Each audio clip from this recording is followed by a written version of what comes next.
This week on Ted Lasso.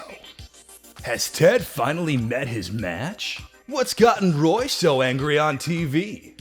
And football is death? All this and more, all on today's. Yeah, we're watching season 2. Yeah, and we'll make you smile too. Heaven knows we'll try. Hot damn! Thank you so very much, Matthew Winkler, for that incredible reimagining of the theme. Welcome, one and everyone, to Talkin Ted. This is a recap show of Season 2. My name is Mike. I'm a video maker here in Toronto, and I enjoyed Season 1 so much, I thought, you know what? Why not pour a lot of my time and energy into an unofficial, unauthorized recap show where I currently don't have a plan to generate income from it?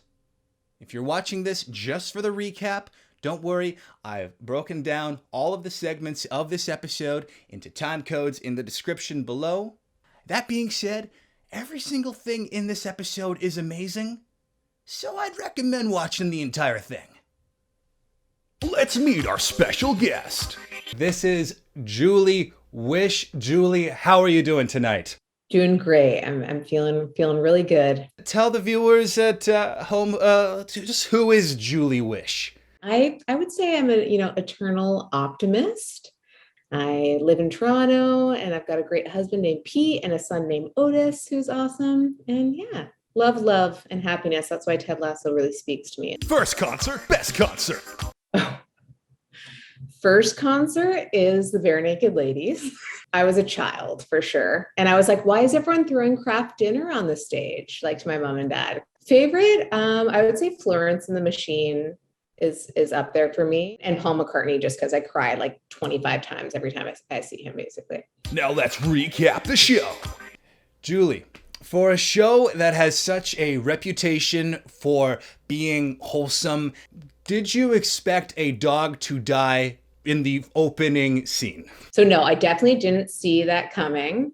But then the way they find a way to spin it with like that press conference and Ted talking about his like situation with dogs was just like too perfect. That's what we've been clamoring for, needing a fix of Ted Lasso positivity. Here you go. Here is a supersized injection of that. The thing that happens right after the press conference, Danny Rojas in the shower. It felt like really real, like just the way he was, praying and he was just like crying, like his reaction to it. It's like, if it was anything but that, it just seems like it wouldn't have been like that realistic. One parallel, and tell me if I'm reaching right here. The first time we see Ted is that Sports Center introduction where he's got that big smile on his face and we see that, I'm just going to call it the Jason Sudeikis dance.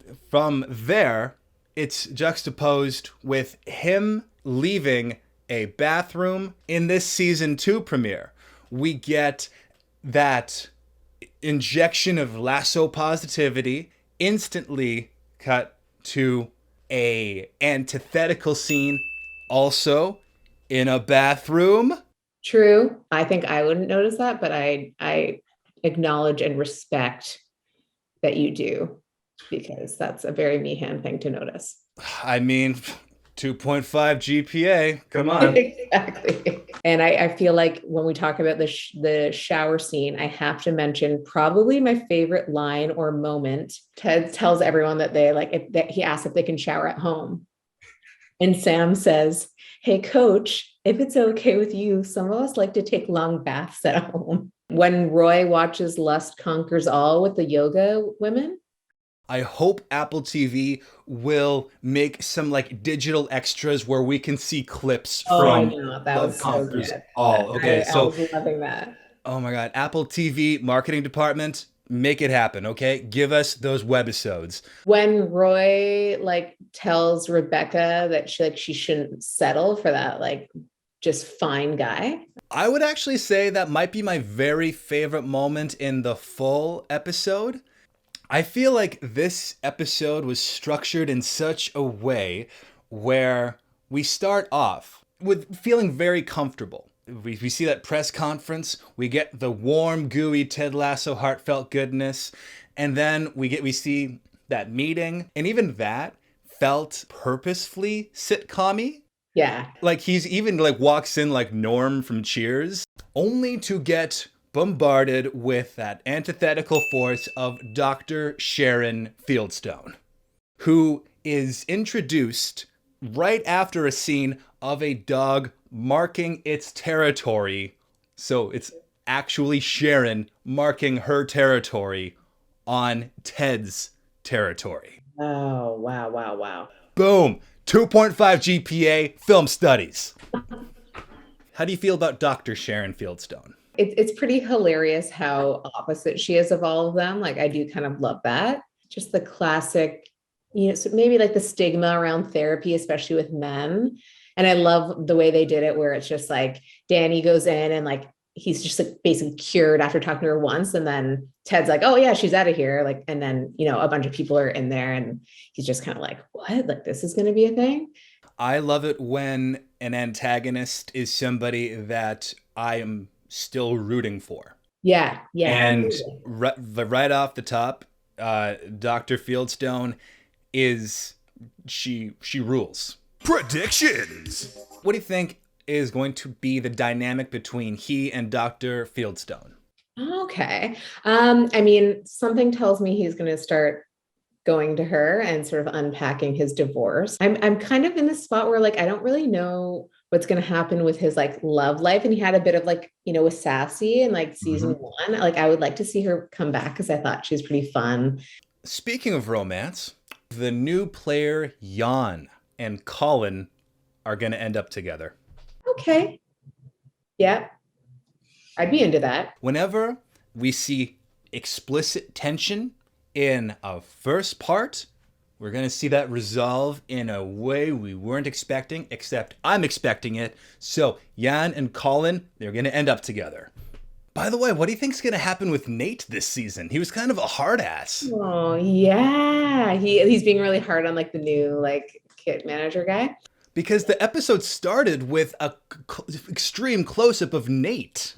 Yeah, that's true. I think this is going to be a very deep Nate season. So I think that might even be the most emotional arc of the season. That's my Nate prediction. I dug how this episode thwarted expectations by instantly laying out, the familiar and then giving us that antithesis, throwing a wrench into the mix, leaving us in disarray.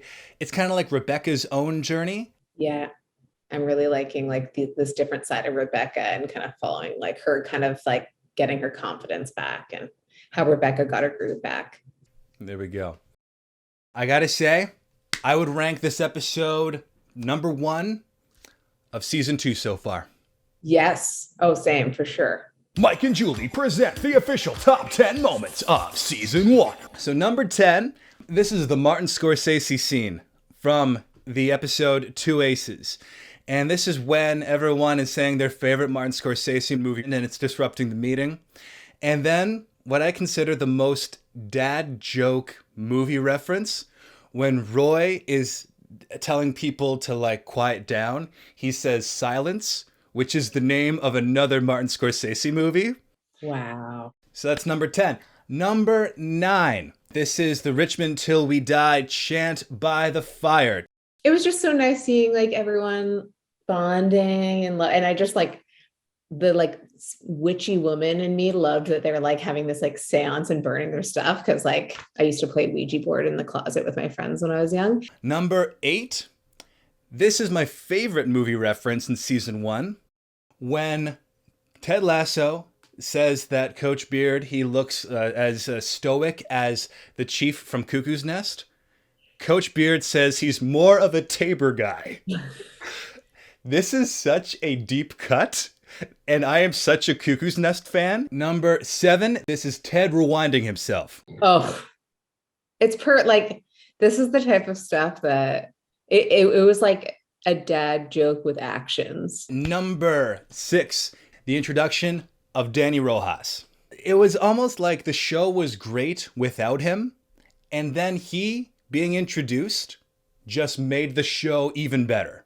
Number 5, this is Roy's niece talking about him. Oh, I just love this. Like Roy's having such a tough time with like potentially having to retire, and Keely's trying to make him feel better. And like he just is basically saying that like all he has is football, and like he doesn't know what else he is or like how to like just move on without it. And it's just so cute when she asks Phoebe to like describe him, and she says all these like really cute things like, you know, that he loves ice cream and swears a lot. Number 4, we almost don't even need to talk much about this because this is probably season 1's most famous scene. This is the dart scene.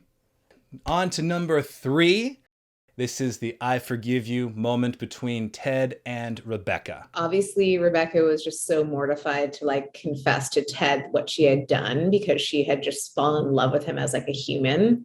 And Ted just doing his thing and just forgiving her, even though like it must have been just such a horrific thing to hear from her. My personal number 1 moment, and it is the number 2 moment on our official list.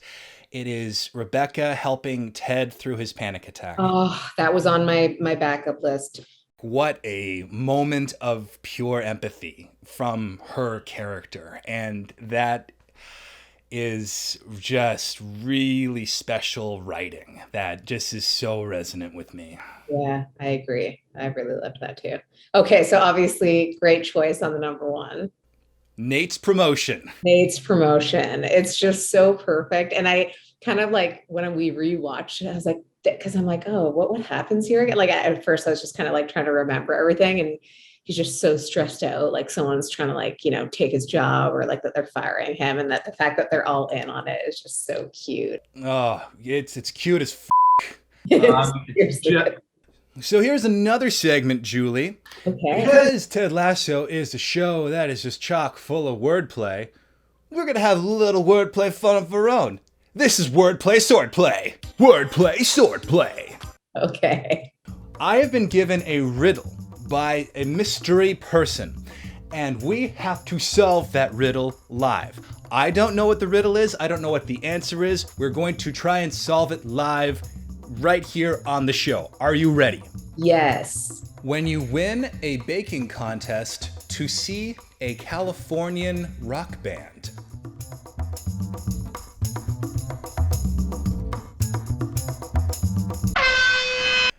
When your cake takes the cake to see cake. No. No, just straight up no. Okay, but okay. When I gave Matt the instruction to do this, this is exactly what I was hoping the caliber would be. So I myself am very satisfied with this. The final question I ask all guests on Talkin' Ted: what are you grateful for? Oh, I think I'm just grateful to live a life with people who support me and cheer me on. And I actually am going to tie this back into Ted Lasso, obviously.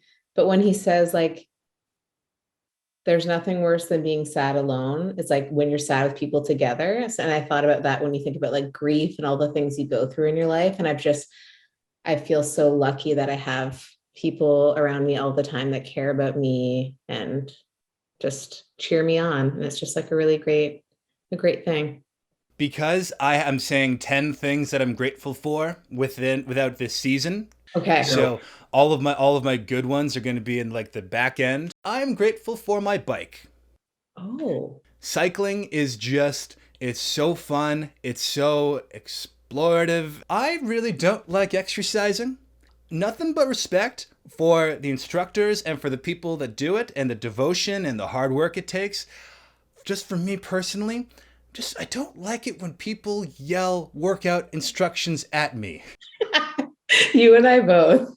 That is all the time we have for Talkin' Ted. Julie Whish, I have known you for such a long time, and I've been so blessed to have you as a friend for that amount of time. And I don't feel I'm unique in saying that you are probably the most Ted Lasso-y person in my life. So, wow, that's an honor. Thank you for contributing that energy to me and to so many other people in your life. The feeling is so mutual. I was so me-han. The feeling is so me-han. So it's that too. And this is so fun. Thank you for tuning in to Talking Ted. If you have any ideas for future episodes, sound off in the comments. Or, if you know me personally, text me your ideas. I appreciate you.